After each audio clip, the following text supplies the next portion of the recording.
producer and an ejido member. Welcome, Alberto. Thank you. Buenos días. Good morning. Buenos días, conferencistas. Hey, everybody. Good morning. Queremos agradecer a la invitación a la Vía Campesina. I would like to thank the organizers for having invited Vía Campesina.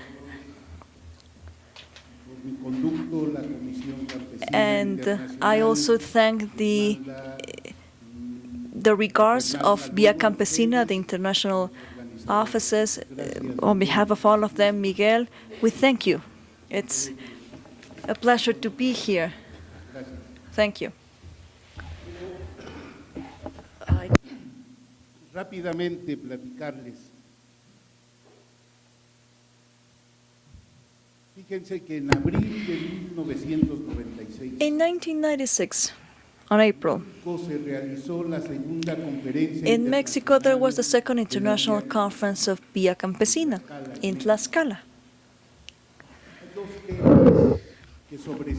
There were two subjects that were particularly relevant in the agenda of several days. The first one, on April 17, we found out that in Brazil, 17 farmers had been murdered, people who had occupied lands. As of then, every April the 17th, in many regions around the world, we do different actions because that's when we commemorate the peasant fight. And that's what we decided, and that's what we have been doing. And then in the agenda, we also saw that this United Nations organization, FAO, the Food and Agriculture Organization, had organized for October that year, had organized a World Summit on food. The debate, the discussion was centered around whether we should attend. We said, yes, we would go. We would send a strong delegation of several regions. And what is it that we were going to say?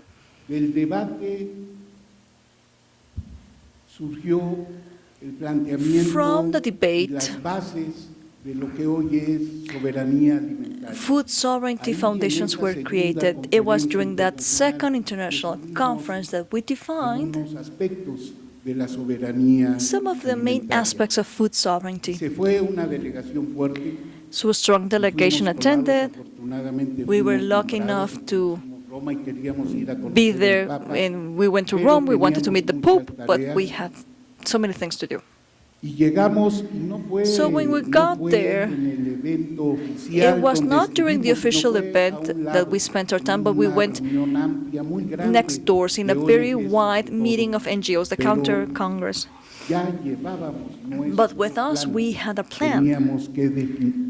We had to disseminate and raise our voices, the voices of peasants, of farmers, to claim for our food sovereignty. In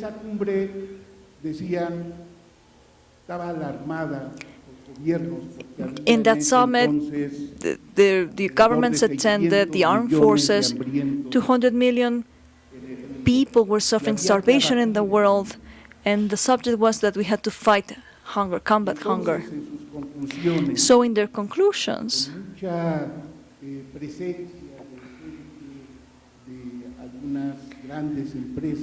and with the attendance of many big producers, they said that the countries had to stop producing internally because that was very expensive.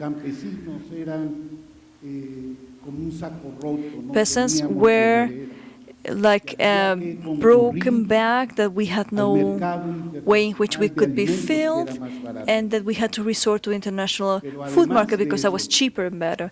And besides that, another of their conclusions was that agricultural practices had to be brought up to date and that new technologies had to be applied.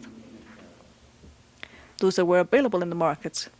En la vía definimos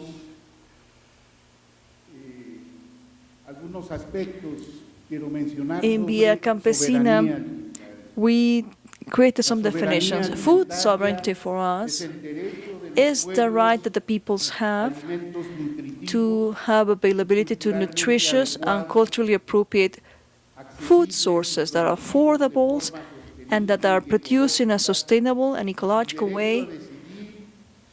It is the right people have to decide their own means of production, food production, so that people who produce, distribute, and consume food are at the heart of the food policies and systems. And they should be above the market demands, the company demands.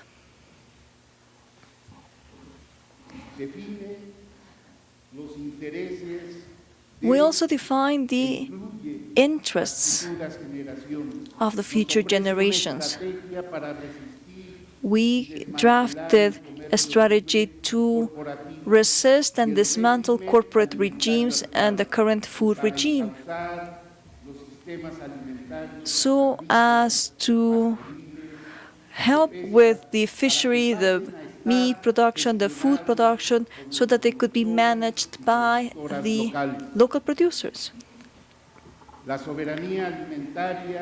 Food sovereignty prioritizes local economies and local markets, the national markets, and it gives the power to the farmers and to family agricultural practices. Food production, distribution, and consumption are placed above environmental, social, economic sustainability. Food sovereignty promotes transparent trade, one that can guarantee a dignified living and the rights of consumers to control their own nutrition. It guarantees access rights, control rights, and the right to manage our lands and our territories and waters, our seeds, our cattle, our biodiversity, so that they all remain in the hands of the people who produce them. And the list is very long.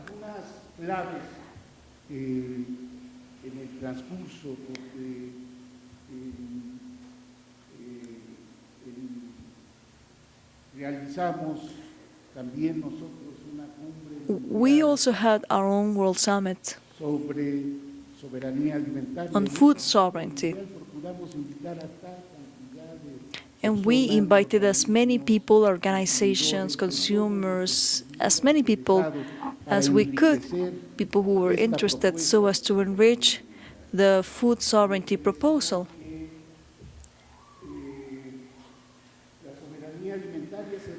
Food sovereignty is based on the right to decide, the ability to define a food system, to develop policies that match and help establish the where and how to produce, how to distribute it, how and what to produce. And therefore, the peoples are defined as sovereign entities, people who have the authority to construct alternatives. That is how we rescued the centrality of the sovereignty concept in those definitions. It is an approach, a scope that comes from the international peasant movement. It was born and it was constructed as of the farmers' associations. So this is a political proposal for actions and practices. The construction of alternative models is based in the defense of the peasants' economies and the peasant production, distribution, and consumption means are tied to it, and the agroecology of peasants. It has an integral approach because it is about transforming reality, the reality in which production is embedded, the production and consumption of food.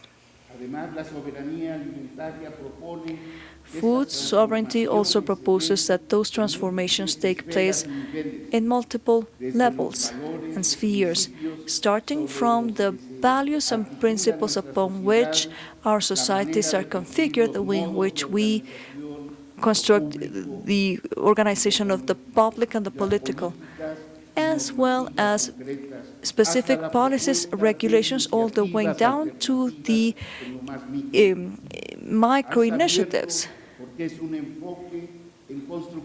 It is an approach that is based on the construction, and it is enriched by other political proposals with which it converses. It is not a closed or excluding approach. It is an alternative, because vis-a-vis an hegemonic model that creates poverty and exclusion, plundering, impunity,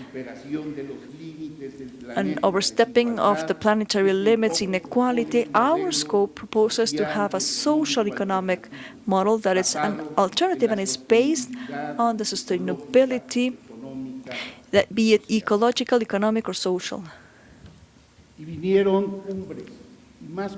So many more summits happened. The governments would meet over and over again to see how their agreements were doing. And in one of those summits in 2007, 2008, don't remember exactly when, an assessment was made. So it was no longer 600 million people who were hungry in the world, but it was 1 billion at that point, 1 billion hungry mouths. And that therefore the governments had to step up and guarantee food security and had to exert more pressure and resort more to international markets. Something else that happened during the World Summit that was called upon FAO was that most of the Global South countries, most of them were strongly depending on others for their food needs. Policies had been defined, and they were destroying the internal production capacity. All of the peasant production units that had been created, they were being erased through programs, institutions, support, promotion.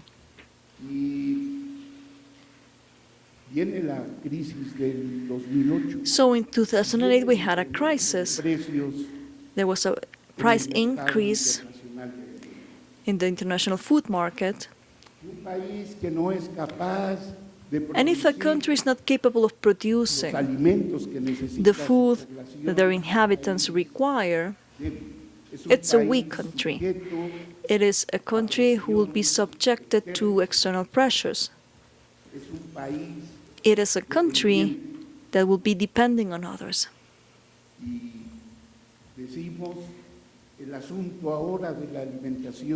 So the matter of food now, it's a matter of sovereignty, but it is also a matter of security, national security.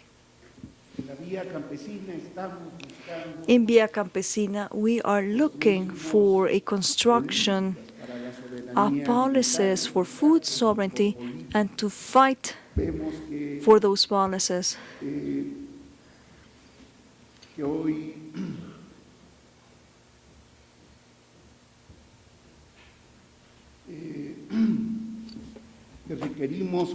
We see that we require a change in the current type of policies the capitalist system has imposed on us. We require a policy that bets on the indigenous peasants' world, the rural life and nature. A system that vindicates us and values us and provides a dignified living and provides the conditions for harmonic development. A policy that has not a classist approach where we're all equal on core, an agrarian policy that can grant the value that is deserved in terms of our peasant production, an agro-food policy that acknowledges our rights, an agricultural policy that follows a peasant model with agroecology at center stage, a policy of resources, land, hours, seeds, prices and markets, international promotion. We are fighting to have policies for food sovereignty because food sovereignty is our political proposal for the construction of a country and all countries, a different type of world. Y entonces, todos los esfuerzos llevan a que ahora. So all of those efforts are taking us to the point in which we have enemies, more powerful enemies. Whatever we found in 1996, those old enemies, they were transformed into an enormous hindrance. Corporations got together like Bayer, Monsanto. Only 4 companies in the planet control 68% of all of the seed supplies, and only 4 companies control 71% of all global sales of pesticides. The use of mass technology and data, what they call the big data, in agriculture, and how they operate along with the fertilizing companies and the machinery companies, they're placing them in a position in which they are controlling practically all aspects of agricultural production and of the industrial system-produced food.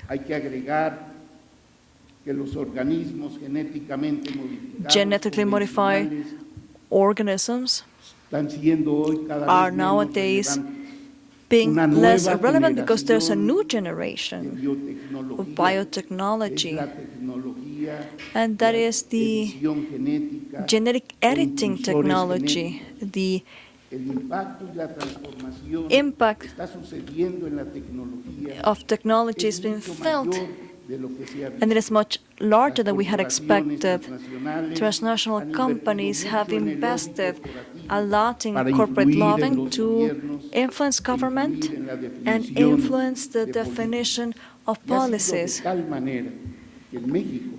in such a way that in Mexico, a small group of big corporations were able to place in the National Development Plan of the President Peña Nieto administration their own program, what's called VIDA,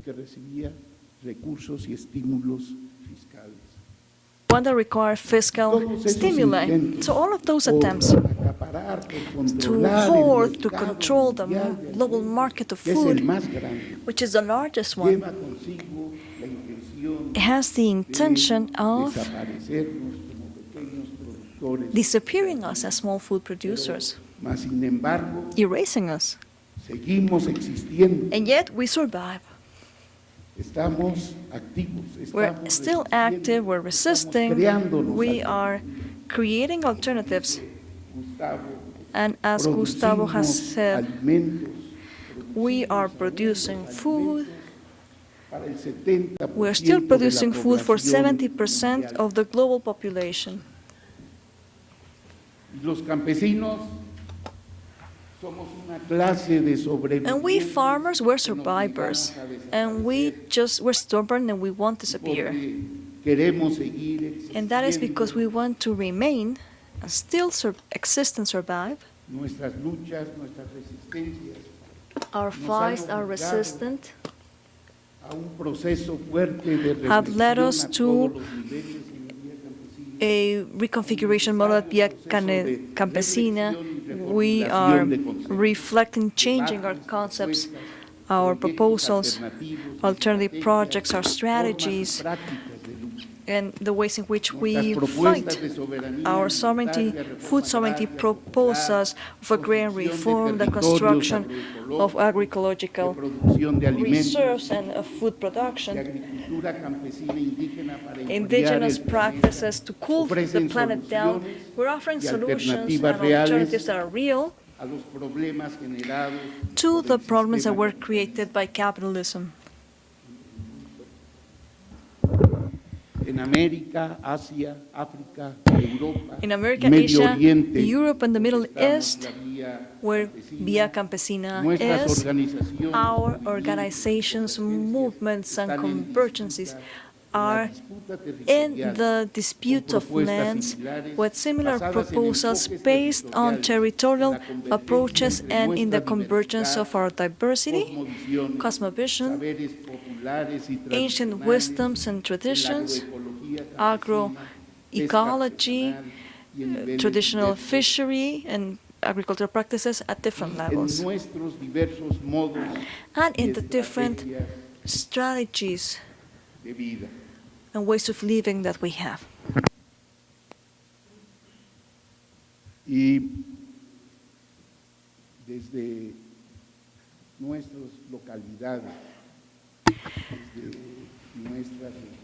so, in our regions, in our countries,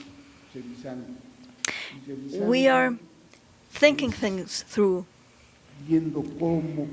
We're seeing how we are constantly renewing our ways of organization, because sometimes people from one organization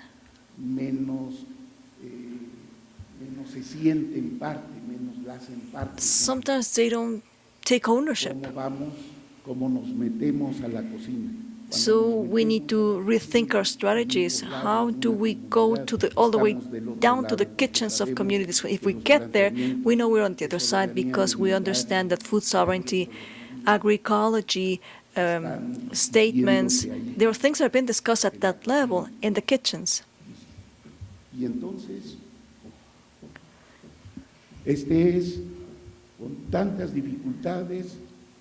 So this is it. This is our proposal for food sovereignty. Not everything is okay. We have plenty of problems. We have our weaknesses.